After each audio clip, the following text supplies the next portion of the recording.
course. This is the deleted scenes, you know what I'm saying, from the film Uncle Tom. Haven't seen the film Uncle Tom, but I was told to react to this, you feel me? Larry Elder. Definitely appreciate y'all for tuning in, you know what I'm saying, watching these reactions and commenting down below these different reactions, you feel me?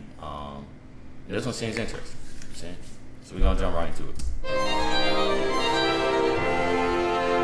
If you've not seen Uncle Tom, the movie that I executive produced, that Justin Malone directed, and that writer Ansel co-wrote, you're missing out. Just go to UncleTom.com. You know, if we had stuck everything we wanted in the film, it would have been a 10-hour film. And if y'all hear any talking, my dad is going up needing, you know what I'm saying? So that's why. We got a lot of outtakes.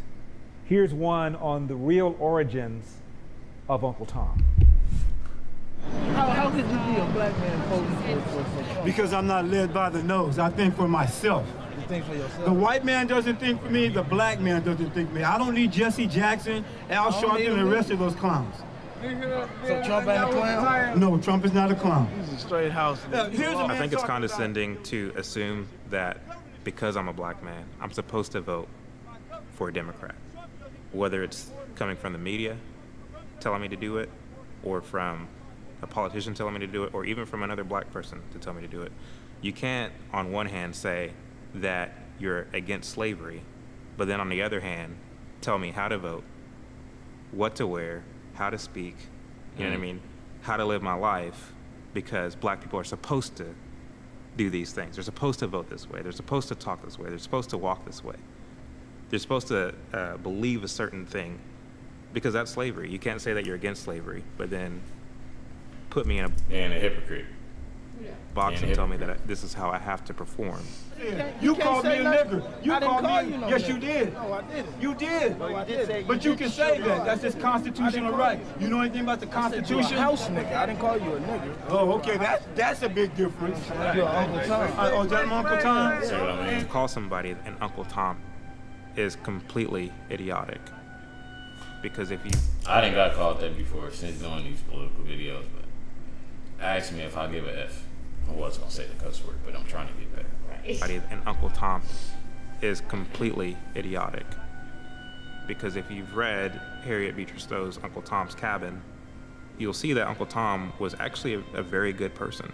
He did a lot of good things. He sacrificed on behalf of other slaves who were on the plantation. In many ways, there's a lot of dramatic irony at play with being called an Uncle Tom. When you use the term Uncle Tom to demean someone, being ignorant, not knowing the history of what Uncle Tom means, you know, you're literally just signifying the fact that you yourself are ignorant. After educating myself on the story of Uncle Tom and learning about Josiah Henson, he was a completely good person, completely opposite of what the black community thinks Uncle Tom is. Uncle Tom was the hero. He was the hero. He was self-sacrificing. Damn. And I was the hero. So Officer Tatum? They all in the film, or? He was the hero. He was self-sacrificing. And ultimately, he paid the ultimate sacrifice for not ratting out the other slaves that had escaped. Uncle Tom was the hero of Harriet Beecher Stowe's novel, Uncle Tom's Cabin, and nobody knows that, so they call us Uncle Toms to hurt us, and every time I get called, I just go, oof, you should read the book. A lot of black conservatives have kind of flipped the narrative on Uncle Tom. I mean, we embrace it. You know, we say, yeah, yep, that's me. I'll get into debates with people, they'll call me an Uncle Tom, and I'll say, thank you, I appreciate the compliment. It should be a badge of honor. I wear it as a badge of honor. I like to tell people I'm a proud Uncle Tom. This whole scenario is indicative of the problem with the black community.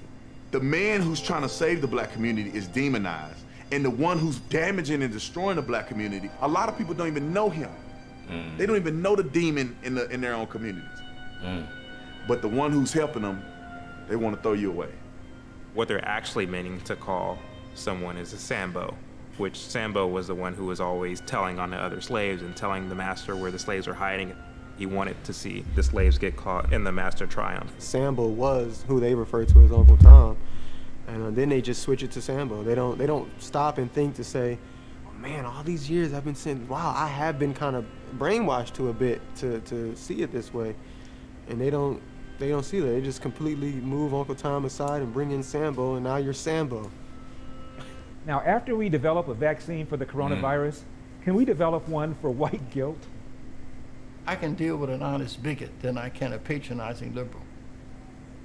I can change a bigot faster than I can a patronizing liberal. I'm going to now lead us in an apology from white Americans to African Americans on behalf of our country, to you and to your ancestors and to all of your people.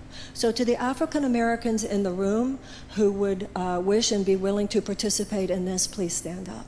I saw a clip of Marianne Williamson where she had a bunch of white people. And now I'd like to ask white Americans who are sitting near you. Stand around black people in this church and repeat this solemn chant of, I'm sorry, basically, for all the atrocities that my people committed against you. On behalf of myself and on behalf of my country. To you and... Why are they doing this though? Cause like, regardless, like, that's just like if we was to go somewhere like now. That's just like if we was to go somewhere now and we had people that's in, you know what I'm saying, our age range, and they have the white people go around the black people and say, I'm sorry. First of all, why? Second of all, like, what have you done to me and my family that you have to say you apologize for? My actions are my actions, and because like, hold on, y'all. I don't know if this is an emergency. I usually don't do this, but somebody calling it usually don't. You know what I'm saying? I don't know. It's just. That's weird. I feel like they're making it like really like odd. And all African Americans. I don't understand the fetishization of victimhood that white progressives want to put on to the African American community. It's like, how dare you think that you are in a level of society where I am? You need to believe in the myth of whiteness and privilege. You need to understand that you're just not going to be as good as I am in society. For all the oppression and all of the injustices, I apologize. That's what the white progressive burden is. And it's weird. I will never understand it. Dietrich Bonhoeffer said it best. He said that one of the most difficult human phenomena to confront is not malice, because malice you can confront with violence. It's folly. It's when someone is doing something that they believe to be in your interest. And the more you say to them, you're strangling me to death. Oh, but I love you. At their core, a white liberal is the ultimate narcissist. That's it. The ultimate narcissist. It's the people that adopt animals for the purpose of saying, I adopted an animal. Like, to them, we are... And I'm mad because we could have got my dad to do this reaction, but he said he wanted to do the other action because he had a little meeting or whatever. I wanted him to, you know what I'm saying, see, but he will be posting on his channel as well, so, yeah. We are these pathetic, cute little playthings that they can then take to their friends and say, look at this person that I helped. As we call it, xenophilic tokenism.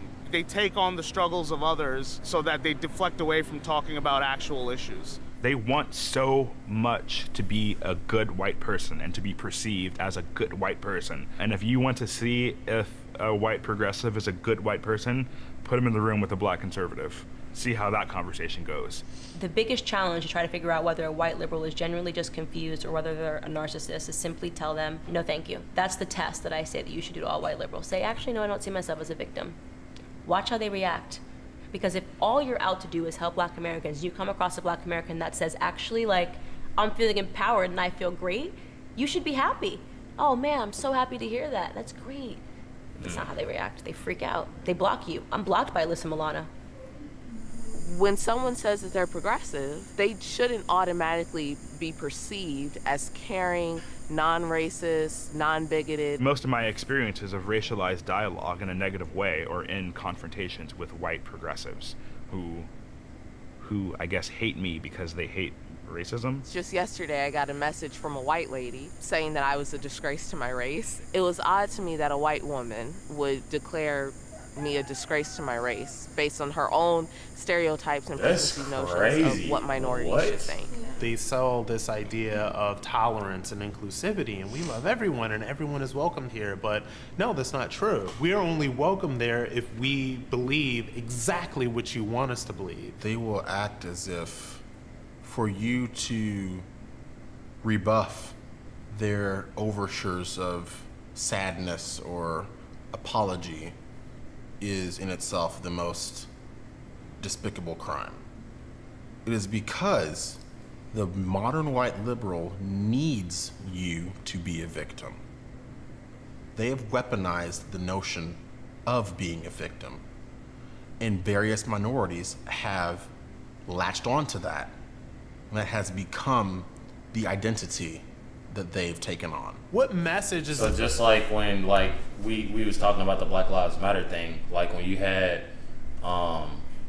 that's just like having a somebody that's, you know, white or something like that, and they got on the Black Lives Matter, they chanting, they doing this, doing that, you know, with their black friend. Then you had somebody like, you know, myself that'll say what I said, and they talking shit to me. Yeah. About, you know, that's crazy. That's crazy.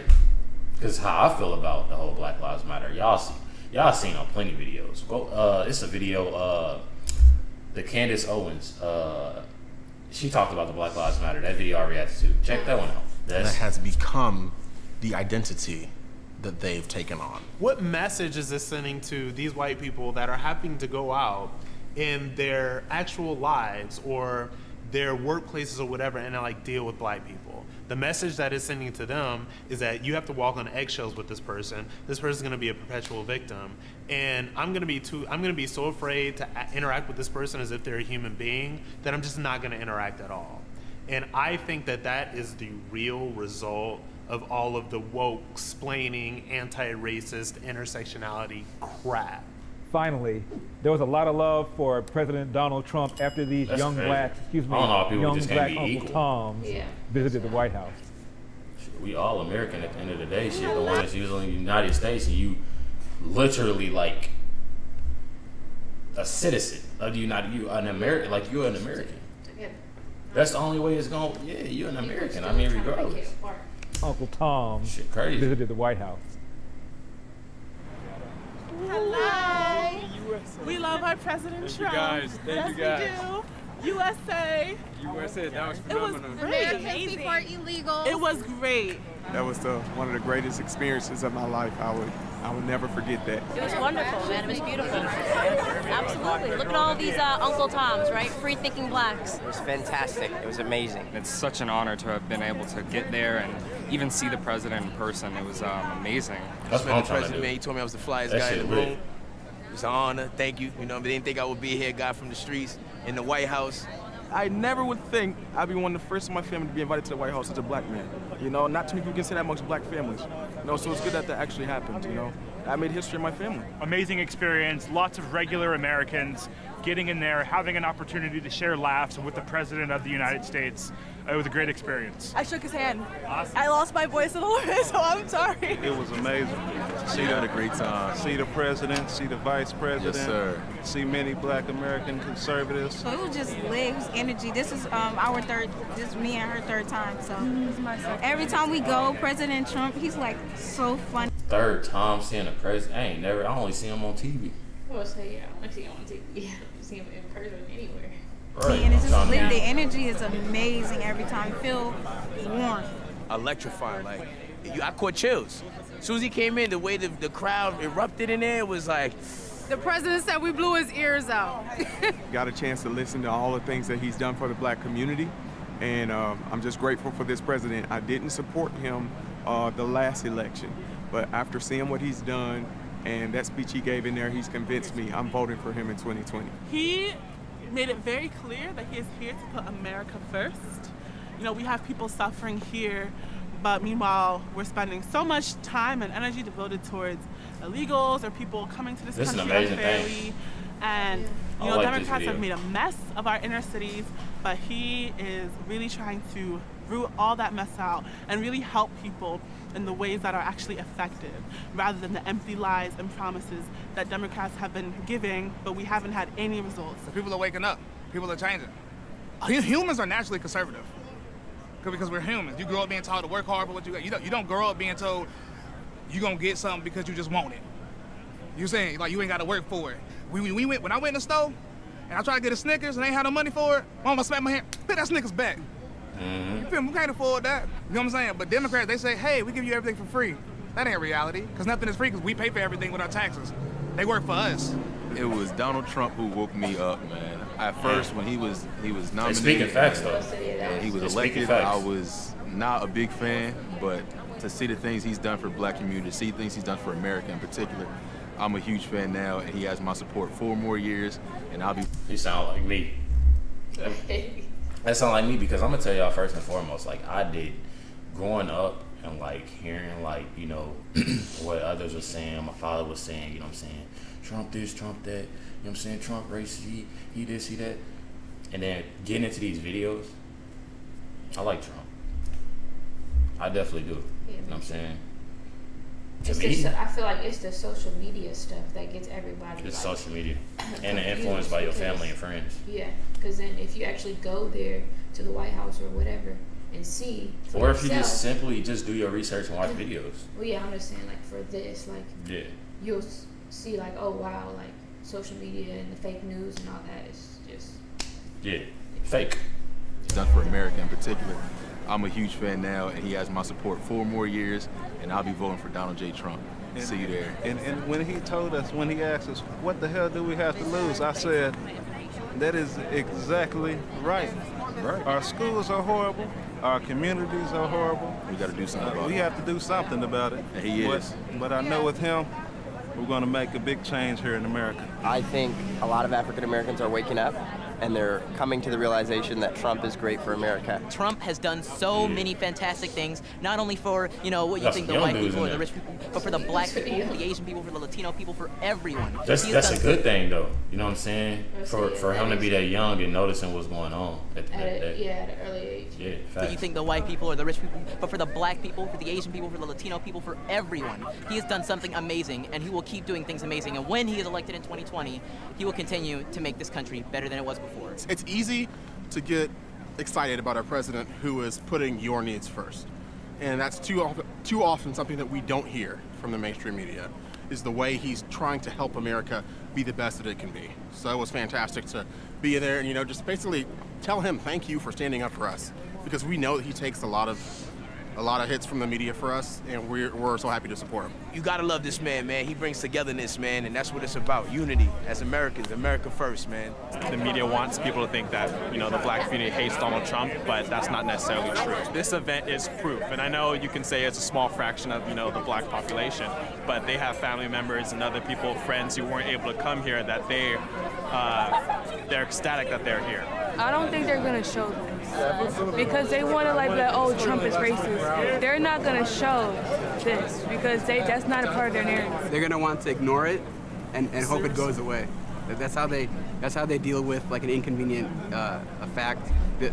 Because you gotta think though, like a lot of people, especially the news that's just all for like the Democrats and stuff like that, like they're not gonna want these type of things to get out because they're gonna lose it. They're gonna lose it. They're gonna lose that benefit. Yeah, they're gonna lose what they have because, like someone said, a lot of African Americans, you know, and I know everybody's American, but a lot of African Americans, you know, are seeing what's really true and what's really going on, and it's slowly happening. Yeah, it's coming up. You know what I'm saying? But that's how they deal with like an inconvenient a fact. They'll bury it, they'll ignore it, or they'll twist it. Because they don't want to pretty much deal with the truth. And the fact of the matter is, the conservative message resonates with black America. And, you know, as time continues to turn, the Democrats are going to have to reckon with that eventually. The little coverage that it seems that we do get in this movement is that we're paid, that we're tokens, that we're not actually believing in the voices that are speaking and that we are being used and paid by politicians, and that's couldn't be so far from the truth. But that is how they like to paint us, specifically black conservatives. They like to deem us as tokens. Instead of just telling the truth. It seems like they're so scared to tell the truth because they know like our community will wake up if they get the truth out there. The media for a long time has fooled the black community into believing that Republicans are racist. But when we study our history, we find out that it was the Republicans that actually passed the first civil rights bill, and it was the Republicans that abolished slavery. And so now that we're starting to learn for ourselves and think for ourselves, you're going to see a lot of more black people voting for Republicans. It's growing every day. We see that on the ground every day. We see that on our social media every day. We interact with people every day that are waking up, that see this movement happening. You have black conservatives not being scared to come out here and show who they are anymore, and you're going to have a revolution of young children out there in the future. They won't be so young anymore, and they're going to be speaking their mind, and they're going to be speaking the truth, and they're going to be proud of who they are, conservatives. You can't shut them down. And it's crazy because he's talking about me right now. Like, I looked at the fact, like, I grew up not wanting to get into politics. I told my dad, like, he'd be like, man, watch this. He'd be watching CNN and let everybody say he needs to stop watching CNN. But he'd be watching, he'd be like, look at this, and I can't get into that. I don't like that. We used to talk about it all the time. Like, I don't get into that shit. I don't really. And then I got to thinking, like, damn, like, maybe let me try. Let me try to get in this. You know what I'm saying? And then start doing the videos, you know what I'm saying? And got to, you know, just thinking about, like, damn, like. It definitely makes you think. Hell yeah. Like, it's that time, you know what I'm saying? It's that time, and trying to speak it out and trying to get it out there, you know, to certain individuals, you know, to get it out there and having them to get that complete understanding of what's going on, you know, and get these videos out. Yeah. Facts. Anymore, and they're going to be speaking their mind, and they're going to be speaking the truth, and they're going to be proud of who they are, conservatives. You can't shut them down. You can't shut them down on the social media, and they will always be who they are. And we want all the smoke. Yeah. You did that? Because pit like that, right? You think you can bully people to stop doing something, right? Call us coons, all them type of names, right? Usually people run into their little cubby holes after that. But I feel like it's a new movement now, and we want all the smoke. It's really clear. You feel me? Like Antifa, they keep bullying people because people allow themselves to get bullied.